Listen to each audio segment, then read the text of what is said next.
नमस्कार, मैं हूं आपके साथ हेमंत कुमार और ईरान अमेरिका के बीच में जो वार्ता हो रही है उसमें पहले दिन आखिरकार क्या हुआ है ये इस वीडियो में जानेंगे और इस वार्ता से नतीजा क्या निकलेगा इस पर भी बात करेंगे। तो इस वीडियो को आप पूरा देखिए क्योंकि करीब 47 साल के बाद ईरान अमेरिका दोनों बातचीत की टेबल पर पहली बार एक साथ मिले हैं। तो जाहिर सी बात है कि इसकी चर्चा पूरी दुनिया में है क्योंकि 40 दिन से ज़्यादा का युद्ध चला और युद्ध के बाद सीज़ फायर की घोषणा हुई। सीज़ फायर के बाद पाकिस्तान के इस्लामाबाद में शांति वार्ता के नाम से, समझौता वार्ता के नाम से एक टेबल पर ये देश जब आए तब सवाल ये उठा कि क्या ये सीज़ फायर सफल होगा, ये वार्ता, ये बातचीत क्या सफल हो पाएगी, इसके मायने क्या हैं। पूरी दुनिया में अलग अलग तरीके से इसे लेकर चर्चाएं भी चली। तो आज इसी को समझने की कोशिश करेंगे क्योंकि पाकिस्तान के राजधानी इस्लामाबाद में ईरान और अमेरिका के जो लोग हैं वो जुटे हैं, एक टेबल पर बैठे हैं और सीज़ फायर वार्ता का ये दौर जो है वो शुरू हुआ तो पूरी दुनिया की नज़रें इस्लामाबाद पर टिक गईं। कई जानकार ये मान रहे थे कि पाकिस्तान भारी दबाव में है और इसके पीछे की वजह यह भी थी कि जो पाकिस्तान पूरी दुनिया में दहशतगर्दी का पर्याय है वो इस बातचीत की मेज़बानी कर रहा है। तो ऐसे माहौल में, ऐसे देश के अंदर बैठ कर के दो देश क्या नतीजा निकाल करके लाएंगे, ये बहुत महत्वपूर्ण बात है। लेकिन मीडिया रिपोर्ट्स ये कह रही हैं कि ये करीब 2 घंटे तक बातचीत चली। पहले दिन पहला राउंड 2 घंटे तक हुआ है और इसमें ईरान की तरफ से, अमेरिका से, इजराइल से लेबनान पर जो हमले हैं वो तुरंत रोकने की बात कही है। ये भी कहा कि हम बिना किसी भय के निष्पक्ष तरीके से अपनी बात रखेंगे, किसी दबाव के बिना बात रखेंगे, ये ईरान ने पहले ही स्पष्ट कर दिया। लेकिन 2-3 और बातें हैं जिनकी वजह से बातचीत और ज़्यादा चर्चाओं में है और पूरी दुनिया ये चाह रही है कि आखिरकार युद्ध से निजात कैसे मिले, कैसे शांति स्थापित हो। लेकिन क्या पाकिस्तान की बातचीत शांति तक जाती है? क्योंकि कुछ एक्सपर्ट्स की तरफ से इस बातचीत के दौरान ये कहा गया कि सुरक्षा, राजनीति, सेना और इसके साथ साथ अर्थव्यवस्था, कानून व्यवस्था का मुद्दा है। इन सब से जुड़े हुए मसलों पर बातचीत हो रही है और ऐसे में अमेरिका की तरफ से जो उपराष्ट्रपति JD वेंस वो अमेरिका का प्रतिनिधित्व कर रहे हैं, जबकि ईरान की तरफ से संसद के जो स्पीकर है वहाँ की मोहम्मद बागेर गालिबाफ, उन्होंने नेतृत्व किया है इस बातचीत का। और ये जो पहला दौर है वो शनिवार को शुरू हुआ, करीब 2 घंटे से ज़्यादा वक्त तक बातचीत हुई। रविवार को भी ये बातचीत चलेगी। अभी किसी रिजल्ट पर हालांकि अभी नहीं कहा जा सकता है। लेकिन एक बहुत महत्वपूर्ण बात है कि करीब 47 साल के बाद में ये जो दोनों देश हैं वो बातचीत की टेबल पर साथ में आए हैं या साथ में बैठे हैं, ये बहुत महत्वपूर्ण है। क्योंकि 47 साल पहले जब हम पीछे जाते हैं तो पीछे 1979 का साल था जब ईरान की इस्लामिक क्रांति हुई और उसके बाद ये पहली दफ़ा है जब दोनों देश के नेताओं ने इतने बड़े स्तर पर आमने सामने की बातचीत की है।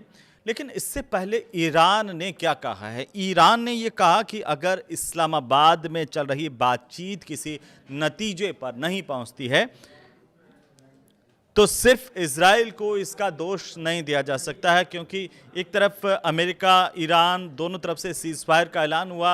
इजराइल ने कह दिया कि लेबनान पर लागू नहीं होता, लेकिन ईरान ने कहा कि लेबनान पर हमले रोकने होंगे। जैसे ही ये सीज़ फायर हुआ, इजराइल ने लेबनान पर अपने हमले तेज़ कर दिए। तो ये कई तरह के संशय के बादल इस बातचीत को लेकर के शुरुआत से ही मंडराने लगे कि आखिर होगा क्या। इजराइल और अमेरिका के फैसले इससे जुड़े हुए हैं। ईरान कह रहा है कि इसलिए वार्ता फेल होने पर जिम्मेदारी अमेरिका की ही होगी कि अगर ये वार्ता विफल हुई है। तो अब आप इस वार्ता की गंभीरता को समझिए, या यूँ कहें कि अगर दोनों देशों के प्रतिनिधियों की बात करें तो देखिए इस बातचीत में पाकिस्तान अपने आप को बेगानी शादी में अब्दुल्ला दीवाना वाला स्थिति के अंदर पेश कर रहा है और फूफा बना हुआ है। तो जाहिर सी बात है कि पाकिस्तान की सरजमी पर यह बातचीत हो रही है। इसमें पाकिस्तान की तरफ से जो पाकिस्तान के प्रधानमंत्री है शहबाज शरीफ, वो शामिल हो रहे हैं। कहा जा रहा है कि आसिम मुनीर इसमें शामिल हुए हैं, जो सेना प्रमुख है पाकिस्तान के।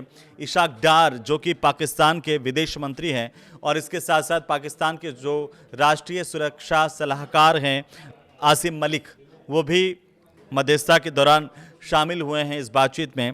अमेरिका की तरफ से अगर हम बात करें तो प्रतिनिधियों में अमेरिका के उपराष्ट्रपति जेडी वेंस प्रतिनिधित्व कर रहे हैं अमेरिका का। उनके साथ में स्टीव विटकॉफ है। स्टीव विटकॉफ स्पेशल प्रतिनिधि हैं, और इसके साथ साथ जो सीनियर एडवाइजर है अमेरिका के वो है जेरेड कुशनर। इसके अलावा अमेरिका की तरफ से जो सैन्य अधिकारी है ब्रैड कूपर, वो भी इस बातचीत में शामिल हो रहे हैं। तो ईरान की तरफ से कौन है? ईरान की तरफ से जो नेता शामिल हो रहे हैं, ईरान की संसद के स्पीकर अध्यक्ष मोहम्मद बागिर गालिबाफ है, उनके साथ में है अब्बास अरागची है, विदेश मंत्री ईरान के, वो इस बातचीत में शामिल हो रहे हैं। और इसके साथ साथ अगर हम बात करें तो ईरान के जो उप विदेश मंत्री हैं मजीद तख्त रवांची, वे भी इस बातचीत का हिस्सा है। तो ईरान की तरफ से 3 बड़े नेता हैं जो अपनी बात रख रहे हैं। अमेरिका की तरफ से 4 प्रतिनिधि है, ईरान की तरफ से सबसे कम है, और पाकिस्तान के भी 4 प्रतिनिधि इसमें शामिल हो रहे हैं। हल क्या निकलेगा ये अलग बात है, दिगर बात है, लेकिन जो बातचीत हुई है उसको कई मुद्दों पर कई लोग सराहना भी कर रहे हैं, तो कई लोग अपने अपने हिसाब से देख रहे हैं। लेकिन पाकिस्तान की स्थिति काफ़ी हास्यास्पद है, क्योंकि जिस तरीके से एक ट्वीट हुआ, उसके बाद ये कहा जा रहा है कि उसमें एडिट किया गया, फिर एक ट्वीट वो हटा दिया गया। तो ऐसे में समझा जा सकता है पाकिस्तान की कठपुतली की तरह से इस पूरी बातचीत के दौरान नज़र आ रहा है। और ये कहा जा रहा है कि इस कठपुतली की जो डोर है, जो कमान है, वो अमेरिका के हाथ में है। अमेरिका जैसे जैसे नचा रहा है वैसे वैसे पाकिस्तान इस वक्त नाचने के लिए मजबूर है। तो पाकिस्तान की कोई बहुत ज़्यादा महत्वपूर्ण भूमिका इस बातचीत में हो ऐसा नहीं है, क्योंकि पाकिस्तान वही कर रहा है जो अमेरिका कह रहा है। और इस लिहाज से अगर पिछले 24 घंटों की बड़ी अपडेट्स को हम अगर देखें तो ईरान का डेलीगेशन जब पाकिस्तान पहुंचा, इस्लामाबाद पहुंचा, ईरान और अमेरिका का डेलीगेशन शांति वार्ता के लिए यहां पर पहुंचा, तो पाकिस्तान की राजधानी इस्लामाबाद पहुंचने पर चर्चाएं भी तेज हुई। और इसी दौरान ट्रंप ने एक चेतावनी दे दी। ट्रंप ने कहा, चेताया ईरान को कि पीस डील नहीं हुई तो अमेरिका फिर से हमला करेगा। अब इसको लेकर के भी अंतर्राष्ट्रीय मीडिया में अलग अलग बातें हैं, अलग अलग चर्चाएं हैं कि अमेरिका ने पहले दबाव बनाने की एक रणनीति अपनाई, या फिर कुछ लोग कह रहे हैं कि ट्रंप की बातों पर कोई भरोसा यकीन नहीं है, क्योंकि वो अपना भरोसा खो चुके हैं। और साथ ही साथ जो जेडी वेंस है, हालांकि उनका जब बयान आया तो एक सधा हुआ बयान था। इस्लामाबाद जाते हुए जेडी वेंस ने एक महत्वपूर्ण बात कही। उन्होंने कहा कि बातचीत से अच्छे नतीजों की उम्मीद है, लेकिन ईरान अमेरिका के साथ चालाकी ना करें। अब लेबनान और इजराइल के बीच में भी एक और दौर की शांति वार्ता होने की बात कही जा रही है। वो है 14 अप्रैल को बाबा साहब भीमराव अंबेडकर की जयंती के दिन 14 अप्रैल को अमेरिका में सीज फायर पर लेबनान और इजराइल के बीच में बातचीत हो सकती है। इसे लेकर के भी चर्चाएं हैं। सीज फायर की बातचीत को अगर देखें एक अपडेट के तौर पर, तो अमेरिका और ईरान के नेताओं के बीच में करीब 2 घंटे की बैठक हुई, जिसमें मैं पहले आपको बता चुका हूं कि इस बैठक के बाद सीज फायर का जो वार्ता है उसका पहला राउंड जो है वो ख़त्म हो गया।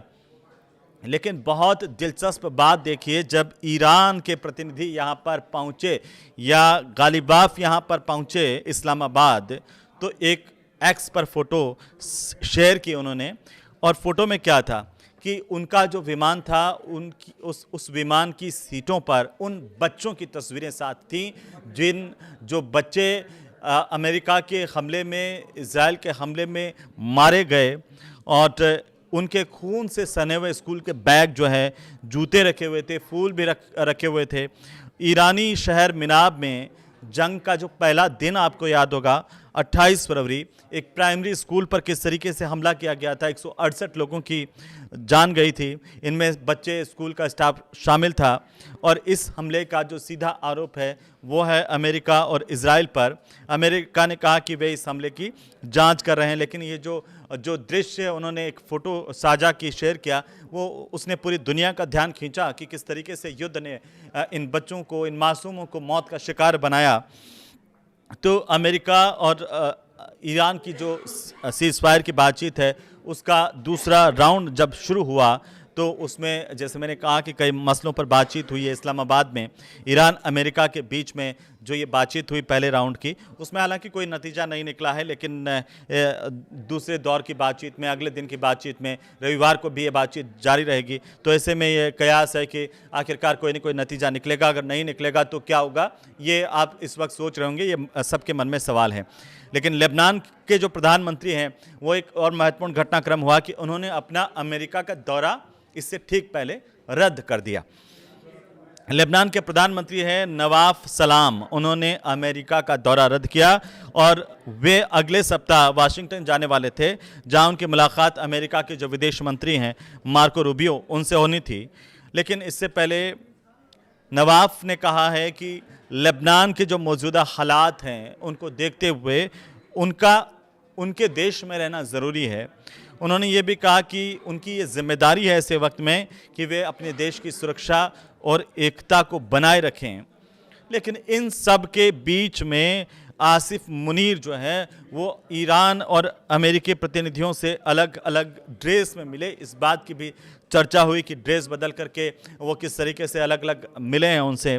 तो कुछ लोग के ये भी सवाल खड़े कर रहे हैं कि सिर्फ ये कपड़े नहीं बदलते हैं, इनके जज्बात भी ऐसे में साथ साथ बदलते चले जाते हैं, क्योंकि ये एक जगह कायम नहीं रहने वाले लोग हैं।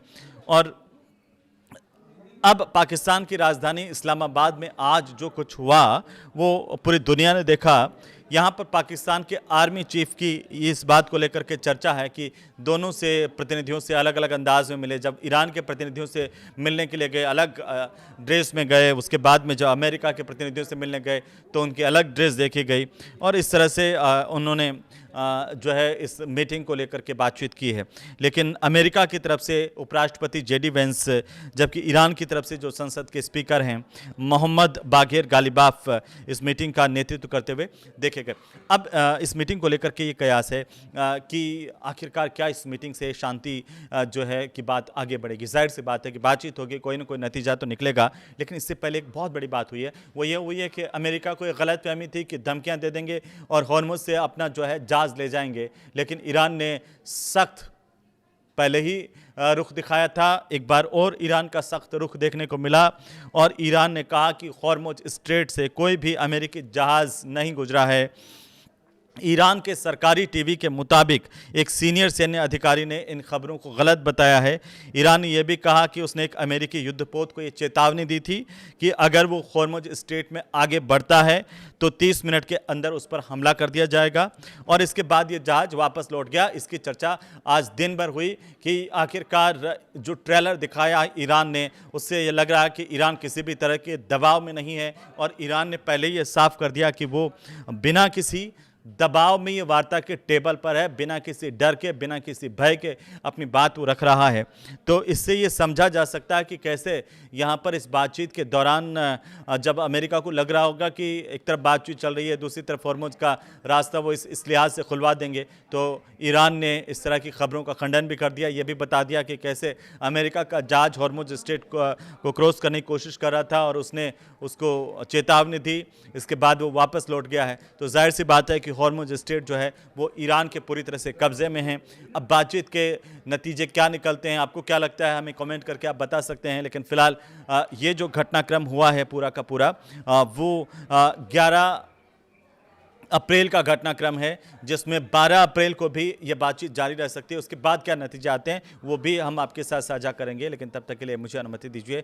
नमस्कार। आपको वीडियो कैसा लगा हमें ज़रूर से बताएं कमेंट करके। नमस्कार।